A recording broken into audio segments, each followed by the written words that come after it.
My name is Samuel Hayes.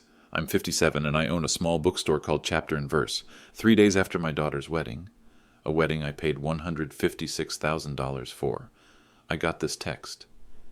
Dad, I need $500K transferred immediately. Peter says you're being selfish keeping Mom's inheritance from me.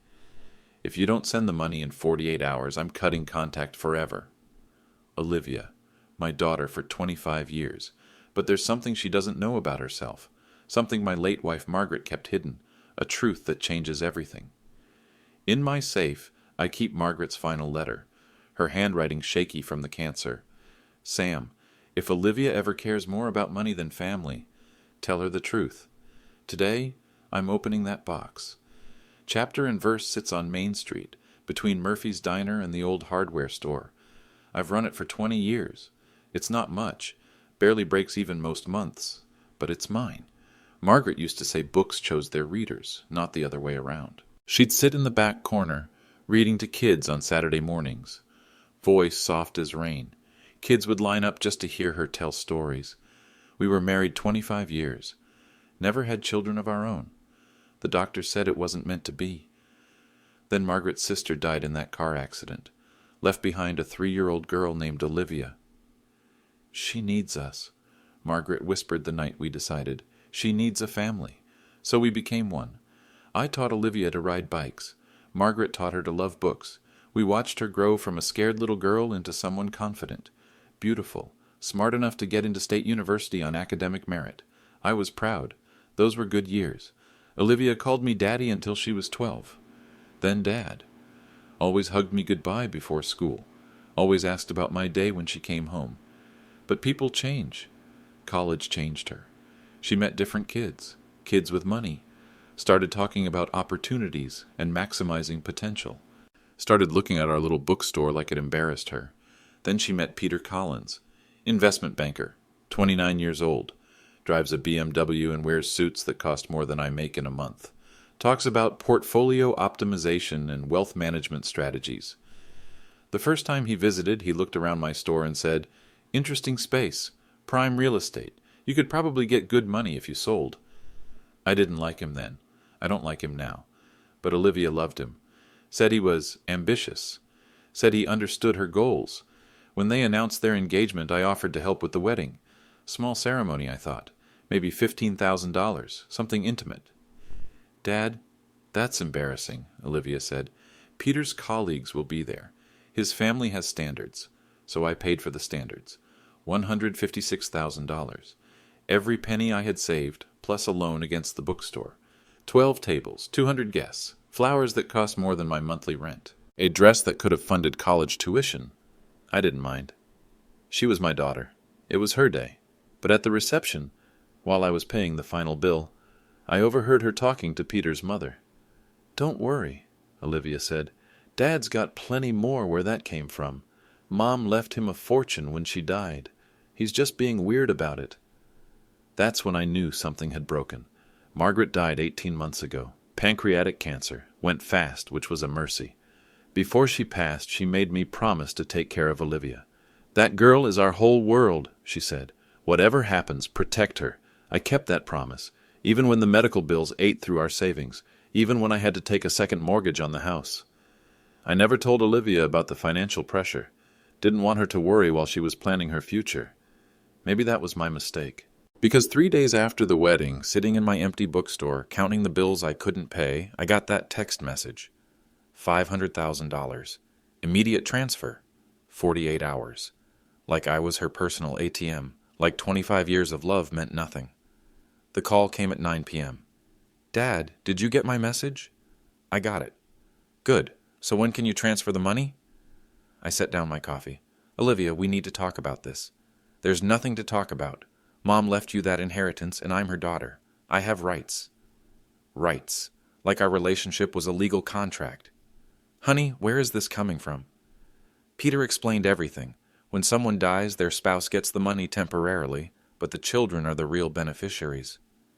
"You're supposed to share it," Peter explained. "Of course." "Olivia, your mother and I—" "Dad, stop. I know you think I'm being greedy, but I'm not.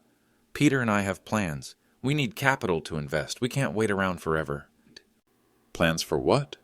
Real estate. Peter found this amazing opportunity. Luxury condos in Florida. Pre-construction pricing. But we need to move fast. Luxury condos. With money I didn't have from an inheritance that didn't exist the way she imagined. Dad, are you listening? I'm listening. So you'll transfer the money tomorrow? Olivia, I think you should come to the store. We need to have this conversation in person.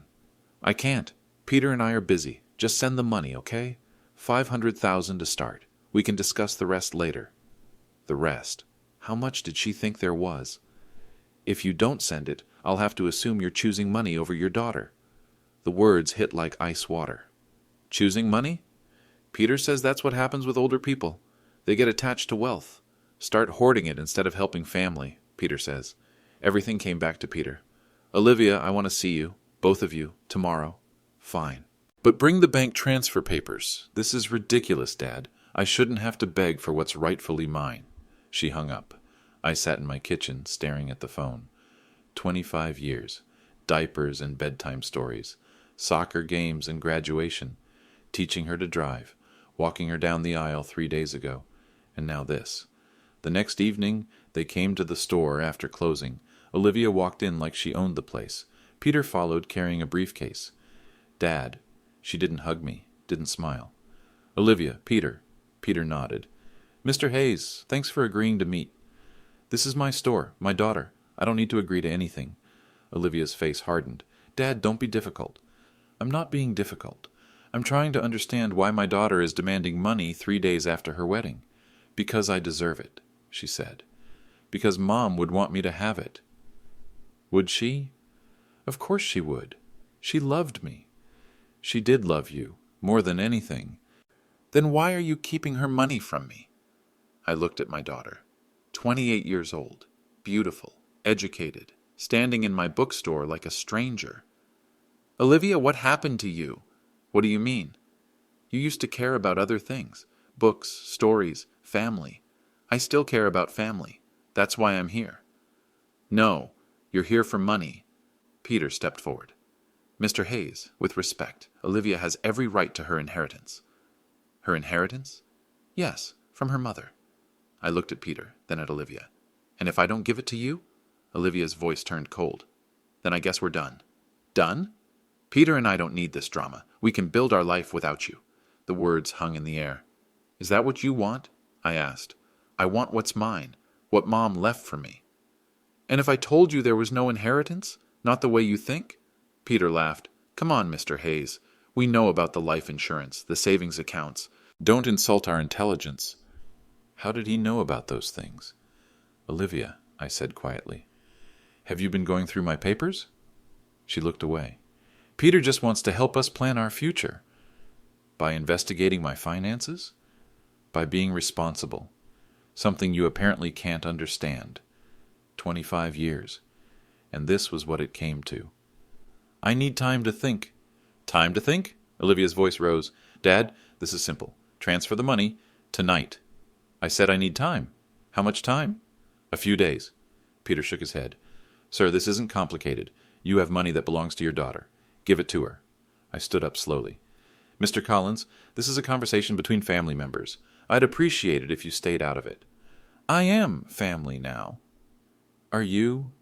The question surprised him. Olivia, is that how you feel? Peter is family, but I need to prove myself with bank transfers? Dad, you're twisting everything. Am I? She grabbed her purse. You have 48 hours. After that, Peter and I are going to start our life without you. They left without another word. I locked the door behind them and sat in the silence of my empty store. Outside, cars passed under streetlights. Normal people living normal lives. Inside, I was losing my daughter to greed I didn't understand. Margaret's final letter was upstairs in my safe. Tomorrow I'd have to decide whether to open it. 25 years. That's how long I'd been Olivia's father. I remember the day Margaret's sister died, the phone call at midnight, the drive to the hospital where a 3-year-old girl sat in a social worker's office clutching a stuffed elephant. Daddy went to heaven, the social worker told her, and Mommy too. Olivia didn't cry, just held that elephant tighter. Margaret knelt down. "Hi, sweetheart. I'm your Aunt Margaret. This is Uncle Sam." "Am I going to the place for lost kids now?"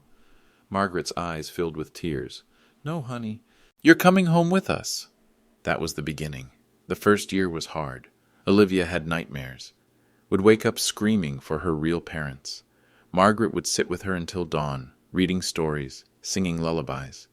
I worked double shifts at the warehouse back then, saving every penny for adoption lawyers. $15,000 in legal fees. Worth every cent. When the adoption was finalized, Olivia asked if she could call us Mom and Dad. "Only if you want to," Margaret said. "I want to." We celebrated with ice cream. Vanilla with rainbow sprinkles. Olivia's favorite. Kindergarten came. First day of school. Olivia clung to Margaret's hand. "What if the other kids don't like me?" "They'll love you," Margaret promised.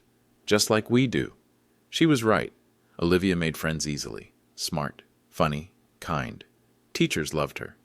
Second grade, I taught her to ride a bicycle. Ran alongside her in the parking lot behind the store, holding the seat until she was ready to fly on her own. "Don't let go, Daddy." I won't let go. But eventually I did, and she soared. Fourth grade, she wanted piano lessons. $80 a month we couldn't afford. I picked up weekend work stocking shelves at the grocery store. "Why are you working so much?" Olivia asked. "Because music makes you happy," I said. "And your happiness makes me happy." Sixth grade, she won the school spelling bee. Came home with a trophy bigger than her head. "Look, Dad, I won!" Margaret cried with pride. So did I. High school brought new challenges. Olivia wanted to fit in with the popular kids. Designer clothes, expensive shoes. "Everyone else has these brands," she said. I worked overtime for 3 months to buy her a $200 jacket. Saw her face light up when she opened the box. "Thank you, Daddy. I love you." Worth every extra hour. Junior year, college prep courses, SAT tutoring, application fees, $5,000 total. Senior year, acceptance to state university. Academic scholarship covered tuition, but room and board was $18,000 annually. I took out a loan, didn't tell Margaret how much. Graduation day. Olivia walked across that stage, diploma in hand, salutatorian of her class. "None of this would have happened without you and Mom," she said that night. "I'm so grateful." College years blurred together. Visiting weekends, care packages, emergency money when her laptop broke, more emergency money when her car needed repairs. "Dad, I hate asking for help." That's what parents are for. By senior year, she was dating Peter. Brought him home for Thanksgiving. "He's going to be successful," she told us. "Really successful." Peter talked about money a lot. Investment strategies, market opportunities, made me feel small and simple. But Olivia was happy. That's what mattered. Graduation came. $180,000 in total education costs. Every penny worth it when I saw her accept that diploma. "This is just the beginning," Peter said. "Olivia's got big plans." 6 months later, Margaret got sick. Cancer. Aggressive. The oncologist gave us 18 months. Medical bills piled up fast. Insurance covered 60%. We were responsible for the rest, $89,000 in treatment costs. I mortgaged the house, sold my car and bought a used one, picked up extra work cleaning offices at night. Margaret never knew how bad the finances got. "Don't tell Olivia," she whispered during chemo. "Let her focus on her career." So I didn't tell her. When Olivia called asking about Mom's condition, I said we had everything under control. "Do you need money, Dad?" "We're fine, honey. Just focus on your job." The treatments bought us 14 months instead of 18. Margaret passed on a Tuesday morning in March. Olivia flew in for the funeral. Cried harder than I'd ever seen her cry. "She was the best mom," she sobbed. "The only mom I really remember. She loved you more than life itself." I know, and I loved her. After the funeral, Olivia went back to her life. Called once a week, visited once a month. I was alone with my grief and my debts. The medical bills were still coming. $23,000 remaining. The funeral cost another $8,000. I worked 7 days a week. Bookstore during the day. Cleaning offices at night. Barely sleeping. But I managed. Paid off the medical debt. Kept the store running. When Olivia announced her engagement, I was genuinely happy. "Peter's amazing, Dad. He's got this 5-year plan for our financial future." The wedding planning started immediately. "We want something special," Olivia said. "This is our one chance to do it right." The costs escalated quickly. Venue, $40,000. Catering, $35,000. Flowers, $8,000. Photography, $12,000. Her dress, $4,000. "Dad, I know it's expensive, but Peter's family expects a certain standard." I took out a loan against the store, $156,000 total.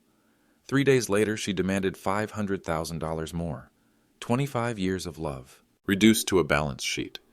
I sat in my store, surrounded by books that had been my companions through every hardship. Margaret's letter waited upstairs. Tomorrow, I'd learn what my wife really thought about our daughter's heart. The safe was behind a painting of wildflowers Margaret had loved.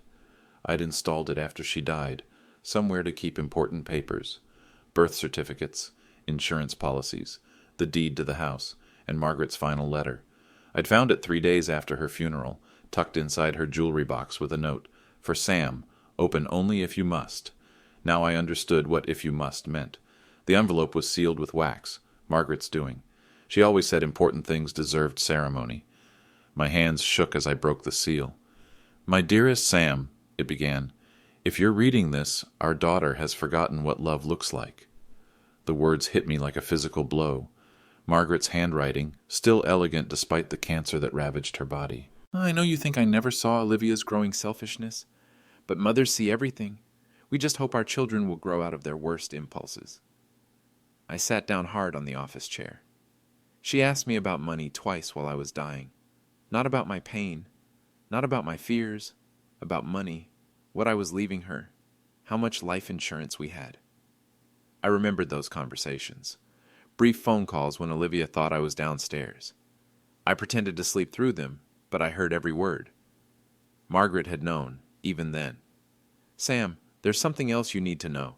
Something I should have told you years ago, but never found the courage." My chest tightened. "The adoption papers we signed, they were more complicated than we told Olivia. She's not just our adopted daughter. She's not blood related to either of us." "What?" "My sister was her foster mother, not her biological mother. When Linda died, Olivia was going back into the system.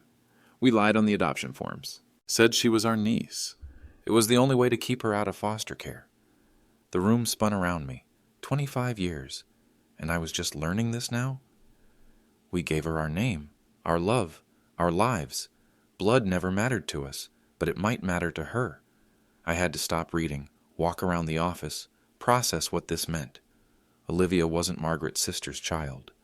She was a foster child we'd rescued from the system. Did it change how I felt about her? Not one bit. But it might change how she felt about herself. "If she ever demands money from you," the letter continued, "if she ever makes you feel like you owe her something just for existing, tell her the truth. Not to hurt her, but to help her understand that family is about choice, not blood." Margaret had seen this coming. Somehow. "There is no inheritance, Sam. The life insurance paid for my medical bills. The savings account has maybe $30,000. That's all. 30,000. Not the fortune Olivia imagined. If she truly loves us, she'll understand that money was never the point. If she doesn't, then we failed her somewhere along the way." The letter continued for 2 more pages. Instructions about the store, advice about moving on, wishes for my future happiness.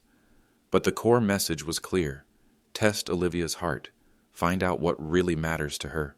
I folded the letter carefully and put it back in the safe. Tomorrow Olivia and Peter would come for their answer. I had less than 24 hours to decide how much truth one family could handle. The store felt different now. Smaller. Like the walls were closing in. I walked downstairs and looked around at the books Margaret and I had collected over 20 years. Stories about families, love, sacrifice, redemption.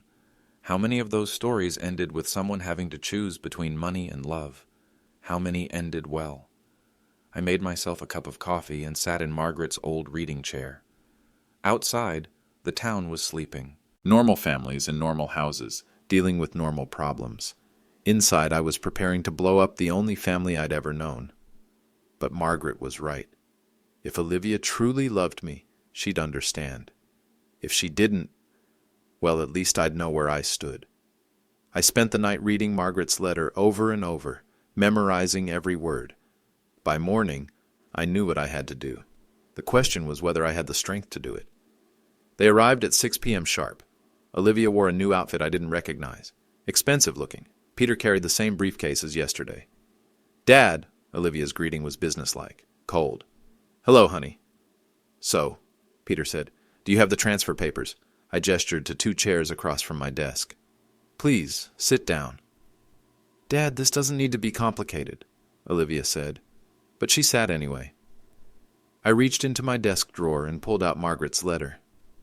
"Before we talk about money, there's something you need to know about your mother." Olivia's expression softened slightly. "What about her?" "She left this for me, to give to you if certain circumstances arose." I handed her the envelope. Margaret's elegant handwriting, "For Olivia, with love." Olivia opened it carefully, started reading. I watched her face change. Confusion first, then shock, then something I couldn't identify. "This says—" She looked up at me. "This says I'm not Mom's biological niece." "That's right. It says my real parents died when I was 3, and you and Mom lied on the adoption papers." "We did." Peter leaned forward. "What does this mean exactly?" Olivia kept reading. Her hands were shaking now. "It means," I said quietly, "that your mother and I chose to love you. Every day for 25 years. Not because we had to. Not because you were blood. Because we wanted to. But you told me my birth parents were Mom's sister and her husband. We told you that because we thought it would be easier, help you feel connected to a family history. So everything was a lie? The love wasn't a lie. The choice to raise you wasn't a lie." Olivia finished reading and sat in silence for a long time. Peter broke it. "Okay, this is interesting family history, but what does it have to do with the inheritance?" I looked at him, then at Olivia. "Keep reading," I told her. She turned the page. I knew what she was seeing now. Margaret's careful explanation of our financial situation, the medical bills, the loans, the reality of what we actually had in savings. $30,000? Olivia's voice was barely a whisper. "That's what's left. But the life insurance. Paid for your mother's medical treatment. The house? Mortgage to pay for your wedding." Peter stood up abruptly. "This is impossible. We researched this, Mr. Hayes. We know what your wife's policy was worth." "You researched my family's finances?" "Peter just wanted to understand our options," Olivia said weakly. "Your options?" I opened my desk drawer again, pulled out a folder of documents. "Since you've been researching, Mr. Collins, let me show you what you found." I spread the papers across the desk. Bank statements, insurance documents, loan agreements, Margaret's life insurance policy, $400,000, paid out in full 18 months ago. I pointed to a hospital bill, $127,000 in medical expenses not covered by insurance. Another document. Funeral costs, $8,000. Another. Outstanding medical bills at time of death, $23,000. Peter studied the papers. His confident expression was fading. Mortgage on this building, $156,000, taken out 6 weeks ago to pay for a wedding. I looked at Olivia. "Your wedding?" She was staring at the documents like they were written in a foreign language. "Current liquid assets, $31,847. I closed the folder. "So you see, Mr. Collins, your research was incomplete. You found the policy, you didn't find where the money went." Peter's face was red. This doesn't make sense. Olivia said you were wealthy." "I never said that." Olivia's voice was small. "You said your father had plenty of money." "I thought he did." I leaned back in my chair. "Olivia, did you think I was hiding money from you?" Peter said older people sometimes hoard wealth, that they don't understand modern financial planning." "And you believed that?" "I didn't know what to believe. You paid for this huge wedding, so I assumed." "You assumed I had more where that came from?" "Yes." The room fell silent except for the tick of Margaret's old clock on the shelf. "Mr. Hayes," Peter said finally, "if this is accurate, then we've made a mistake." "Have you?" I thought Olivia was entitled to a substantial inheritance. And when you found out she wasn't?" Peter looked at Olivia. She wouldn't meet his eyes. "I guess we need to reconsider our plans," he said. "Your plans?" "The Florida investment. It required a significant cash position." How significant? 500,000 minimum. I nodded slowly. And without that investment? Peter straightened his tie. There are other opportunities. I'm sure there are. Olivia finally looked up. Dad, I'm so sorry. I didn't know about Mom's medical bills. I didn't know you mortgaged the store. I didn't tell you because I didn't want you to worry. But I should have asked. I should have cared enough to ask. Tears started forming in her eyes. When Mom was dying, I called her every week, but I never asked how you were handling things. I never asked if you needed help. I didn't want help. I wanted to take care of her. And instead of being grateful, I came here demanding money that doesn't exist. Peter cleared his throat. Olivia, maybe we should discuss this privately. She turned to him. Discuss what? Our next steps. This changes our financial projections significantly. Peter, my father just told me I'm adopted and that he went into debt to pay for our wedding. And you're worried about financial projections? I'm trying to be practical. Practical. Olivia's voice was rising. My parents sacrificed everything for me, and you call being upset about that impractical? Peter's mask slipped completely. Look, this is unfortunate, but we can't change it. We need to focus on moving forward. Moving forward how? We'll find other investors, other opportunities. Olivia stared at him like she was seeing him for the first time. Other investors. For the Florida project. It's still viable if we can raise capital from elsewhere. I watched my daughter's face change as she understood what kind of man she'd married. Get out, she said quietly. Olivia, you're upset. Let's talk about this rationally. Get out of my father's store. Peter looked between us, calculating his options. Fine, but when you're ready to have an adult conversation about our future, call me. He picked up his briefcase and walked out. Olivia and I sat in silence, listening to his car start and drive away. Dad? Yes, honey? Can you forgive me? I looked at my daughter, 28 years old, crying, alone, still my little girl, despite everything. There's nothing to forgive. Yes, there is. I chose money over you. I chose a man who saw you as a bank account. You made a mistake, a horrible mistake. I stood up and walked around the desk, sat in the chair beside her. Olivia, do you remember when you were 7 and you broke Mom's favorite vase? She nodded. You cried for an hour, thought we'd stop loving you. But you didn't, and we're not going to stop now. She leaned against my shoulder like she had when she was small. I don't deserve you and Mom.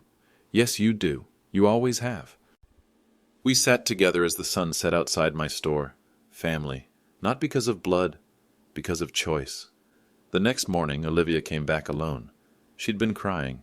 Her eyes were red and swollen. Dad, we need to talk. Of course. Come in. I made coffee while she sat at the kitchen table upstairs, same table where she'd done homework as a child. Peter and I had a fight last night. About what?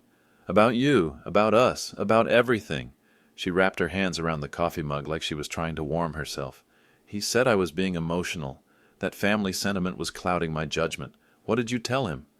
I told him that family sentiment was the only thing keeping me sane right now. I sat across from her. How did he respond to that? He said if I couldn't separate business from personal feelings, maybe I wasn't mature enough for marriage. The arrogance of that statement took my breath away. What do you think about that? I think he's shown me exactly who he is, and I don't like what I see. Olivia stared into her coffee. Dad, can I ask you something? Anything. When you and Mom decided to adopt me, did you know it would be this hard? What do you mean? The money, the sacrifices, the worry. Did you know you'd spend the next 25 years putting someone else's needs first? I thought about that. We knew it would change our lives completely, and you did it anyway. We did it because we wanted to, because love isn't something you calculate. It's something you choose. She nodded slowly. Peter calculates everything. Our relationship, our future, our financial goals. That's one way to live. It's not the way I want to live. The door chime rang downstairs. A customer. I should go handle that, I said. Can I come with you? I used to love helping in the store. We went downstairs together. Mrs. Henderson from down the street was browsing the mystery section. Samuel and Olivia, how lovely to see you both. Hi, Mrs. Henderson, Olivia said. Looking for anything specific? Something new. I've read everything Agatha Christie wrote twice. Olivia smiled. Really smiled. for the first time in days. Have you tried Louise Penny? She writes wonderful mysteries set in Quebec. Oh, that sounds perfect. I watched Olivia help Mrs. Henderson find the right book. Patient, thoughtful, kind. This was my daughter, not the woman who demanded money 3 days ago. After Mrs. Henderson left, Olivia walked around the store touching book spines. I missed this place. It missed you too. Peter always said bookstores were obsolete, that everything would be digital eventually. Maybe he's right. Maybe, but some things shouldn't be digital. Some things need to be held, shared, passed down. She pulled a book from the shelf. Remember this one?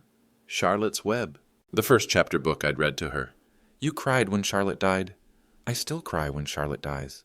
We sat in Margaret's old reading area, comfortable chairs surrounded by children's books. Dad, I need to ask you something difficult. Okay.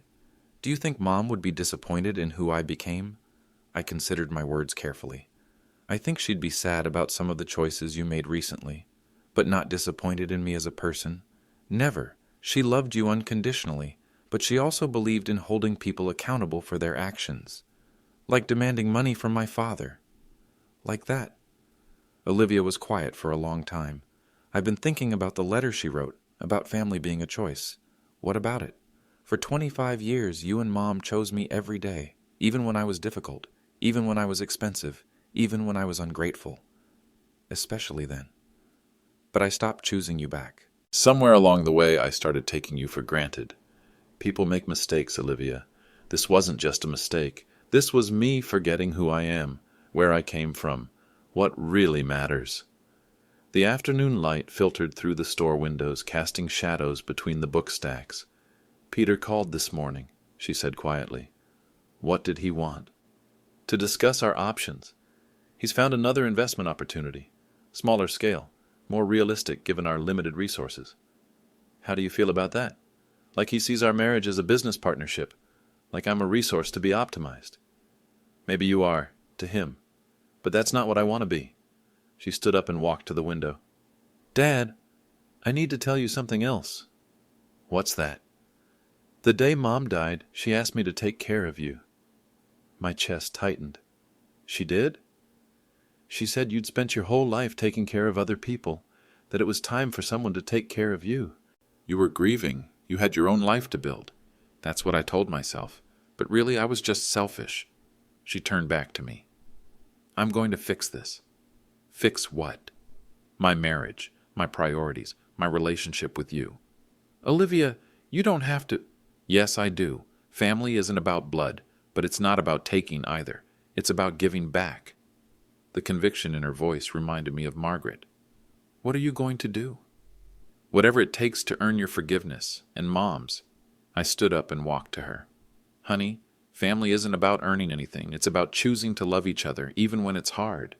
Even when we mess up badly, especially then. She hugged me tight, like she had when she was 7 and scared of thunderstorms. I love you, Dad. I love you too. Outside, the town was waking up from its afternoon quiet. People walking dogs, kids riding bikes, normal life continuing around us. But inside the store, everything had changed. My daughter was coming home. Peter returned that evening with a lawyer. I was closing the store when they knocked on the door. Olivia was still with me, helping reorganize the children's section. Don't answer it, she said when she saw them through the window. It's okay. Let's hear what they have to say. I unlocked the door. Peter, and you are? Marcus Webb, attorney for Mr. Collins. Olivia stepped beside me. What do you want, Peter? To discuss our situation rationally. His voice was controlled, professional, without emotional interference. The lawyer opened his briefcase. Mrs. Collins, we need to address some financial irregularities. What irregularities?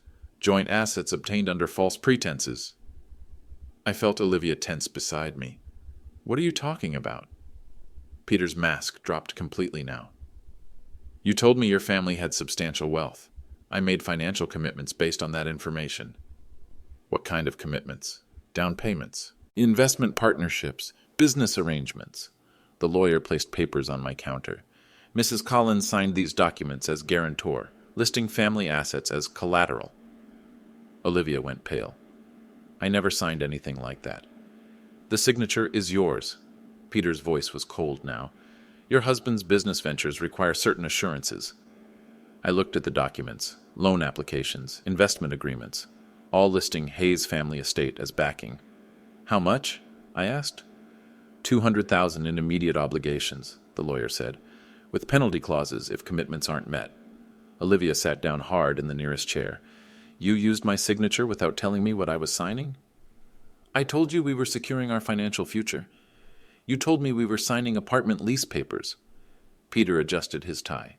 I simplified the language to avoid confusion. You forged my signature on loan documents. I used your signature with your permission. Permission to lie about my family's assets? The lawyer cleared his throat. Regardless of miscommunication, the obligations exist. They must be satisfied.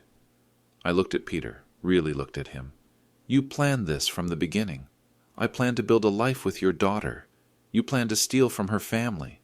I planned to utilize available resources. Utilize. Like we were commodities. Mr. Hayes, the lawyer said, your daughter's signature makes you legally responsible for these debts. Even if she signed under false pretenses? That would need to be proven in court. Expensive litigation. Peter smiled slightly. Much more expensive than simply honoring the commitments.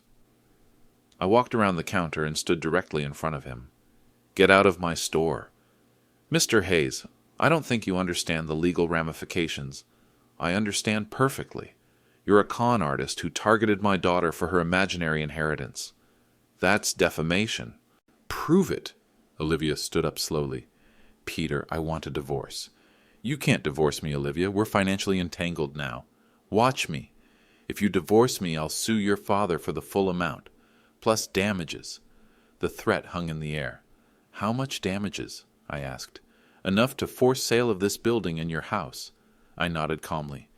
And if she stays married to you? We honor our existing agreements, build our life together, make the best of an unfortunate situation, by stealing from my family, by utilizing assets that should have been available anyway. Olivia was shaking with rage. You're blackmailing us. I'm protecting my investments. I looked at my daughter, 28 years old, trapped by a man who saw her as collateral. Olivia, I said quietly, what do you want to do? I want him out of our lives forever, even if it costs us everything. She looked around the bookstore, at the children's section we just reorganized, at Margaret's reading chair, at 20 years of memories. Dad, this place is just a building. Family is what matters. Peter laughed. How touching, but sentiment won't pay legal judgments. I pulled out my phone and dialed a number. What are you doing? The lawyer asked.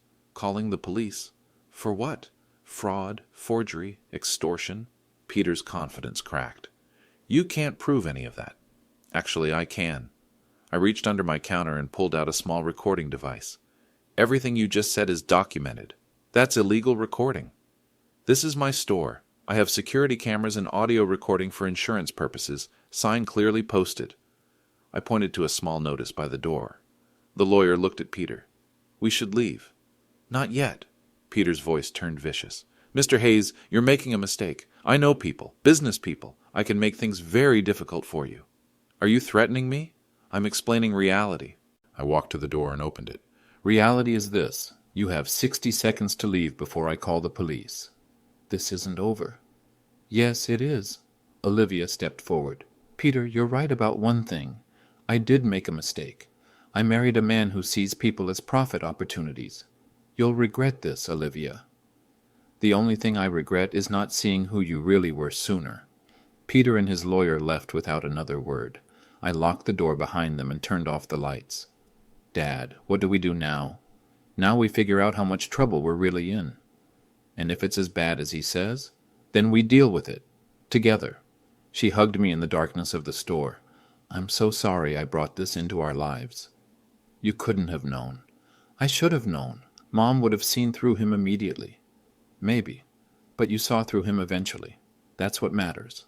Outside, Peter's car drove away. Inside, we held each other and prepared for whatever came next. Family, not about blood, not about money, about choosing each other when everything else falls apart. The next 2 weeks were the hardest of my life. Peter made good on his threats. Lawyers called daily. Legal papers arrived by certified mail. demands for payment, threats of lawsuit. I hired my own attorney, Janet Morrison, who'd handled Margaret's estate. She reviewed everything Peter had done. "It's fraud," she said bluntly, "but proving it will take time and money you don't have." How much time? Years, potentially, and legal fees would run $50,000 minimum, money I didn't have to fight for, money I'd never had. Olivia moved back into her old room upstairs, filed for divorce the same day. "Peter's contesting it," she told me over dinner. "Claims I'm abandoning marital obligations. Can he do that? His lawyer says yes. Could take 18 months to finalize." We ate in silence, both of us exhausted by legal complications. But something else was happening during those difficult weeks. Olivia was rediscovering who she used to be. She started working in the store again, helping customers find books, organizing inventory, reading to children on Saturday mornings, just like Margaret used to do. "Mrs. Peterson wants to know if we can order the new mystery series," she said one afternoon. "Tell her yes. Add it to the special orders list." "Where's the special orders list?" "Same place it's been for 15 years, blue notebook under the register." She found it and started writing. "Dad, this system is completely outdated." "It works." "Barely. You need a computer database, digital inventory, online ordering." "I'm 67 years old, Olivia. I don't need to revolutionize anything." She looked up from the notebook. "What if I did it?" "Did what?" "Helped modernize the store. Not to change everything, but to make it more efficient." I studied her face. "Why would you want to do that?" "Because this place matters. Because it was Mom's favorite place in the world. Because it's yours. And because you feel guilty." "That too." At least she was honest. "Olivia, you don't owe me anything." "Maybe not, but I want to contribute something positive after causing so much trouble." That evening she showed me her ideas. Sketches of a simple computer system, plans for online ordering, social media presence. "Nothing fancy," she said, "just bringing chapter and verse into this century." Would it help business? It might. Independent bookstores are making a comeback. People want personal service, expert recommendations. Things big chains can't provide. Exactly. I looked at her drawings. Her excitement reminded me of Margaret planning the children's reading corner. "What about your career? Your life in the city?"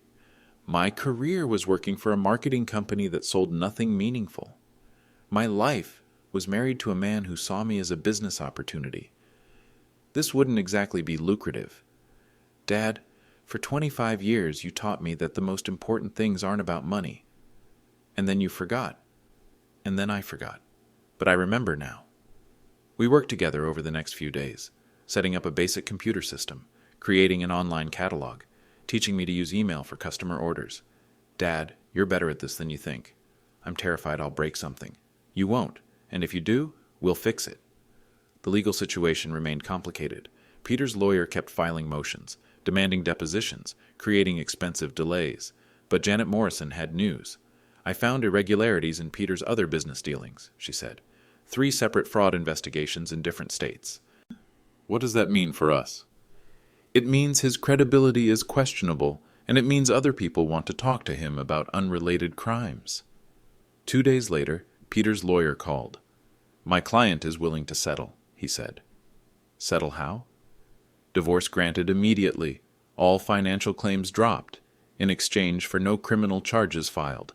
Janet smiled when I told her. "He's running. Probably found out we discovered his other victims." "So we're free?" "You're free!" I called Olivia at the store. She cried when I told her. "It's really over?" "It's over." That night we celebrated with Chinese takeout and Margaret's favorite wine. "To fresh starts," Olivia said, raising her glass. "To family," I replied. We clinked glasses in the little apartment above the bookstore. "Dad, can I ask you something?"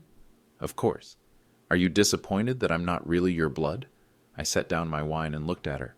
"Olivia, I've loved you for 25 years. Biology doesn't change that. But if you'd had your own children—" "We did have our own child. We chose you, even after everything I put you through. Especially after everything you put me through." She smiled through her tears. "Mom was right. Family isn't about blood. It's about choice. Every single day." Outside, the town was settling into evening quiet. Inside, we were rebuilding something stronger than blood, something chosen, something earned, something real. 6 months later, Chapter and Verse was busier than it had been in years. Olivia's computer system worked perfectly. Online orders came in daily. The children's reading program had a waiting list. "Dad, we need to hire help," she said one Saturday morning. "Can we afford help?" "We can afford part-time help. Maybe Mrs. Henderson's granddaughter. She's home from college for the summer." I watched Olivia ring up a customer's purchase, confident, happy, home. "What about your old life? Don't you miss the city?" "I miss parts of it, but not the parts that mattered to Peter."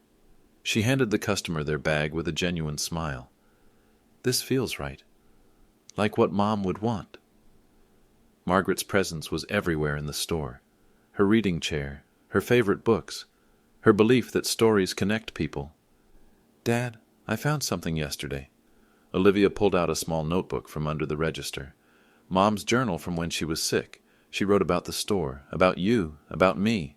I took the notebook carefully. Margaret's handwriting, weaker toward the end but still thoughtful. "Read the last entry," Olivia said. "Sam will take care of everything. He always does. But who will take care of Sam?" My chest tightened.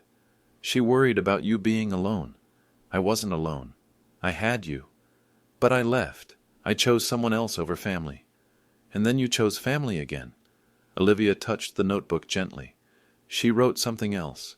About second chances. I found the passage she meant. "Love isn't fragile. It bends without breaking. It forgives without forgetting. It chooses hope over fear every single time." That's very Margaret. She was right, wasn't she, about love being a choice? She usually was. A customer approached with questions about local history books. Olivia helped them while I finished reading Margaret's journal. Every page showed her faith in family, her belief that people could change, her hope that love would win. She'd been right. That evening we closed the store together and walked upstairs for dinner. "Dad, I want to ask you something." "What's that?" "Would you mind if I stayed, permanently?" Here, with you, running the store together." I looked at my daughter, 28 years old, choosing books over business, family over fortune. "Are you sure that's what you want?" "I'm sure. This is where I belong." "What if you meet someone new? Want to get married again? Then we'll figure it out, together." I thought about Margaret's journal, her faith in second chances. "I'd like that very much." "Good, because I already ordered new business cards. Chapter and Verse, Samuel and Olivia Hayes, proprietors." Presumptuous, confident. We laughed together in the little kitchen where she'd done homework as a child, full circle. Different but the same. Family isn't about blood, it's about choice. Every day we choose each other. Every day love wins. Margaret knew that. She trusted it. She left us the roadmap. Choose love over money. Choose forgiveness over resentment. Choose family over everything else. If you've ever had to set boundaries with someone you love, remember this. Sometimes the greatest gift you can give someone is the chance to choose what really matters. Sometimes love means saying no. Sometimes it means walking away. Sometimes it means coming home.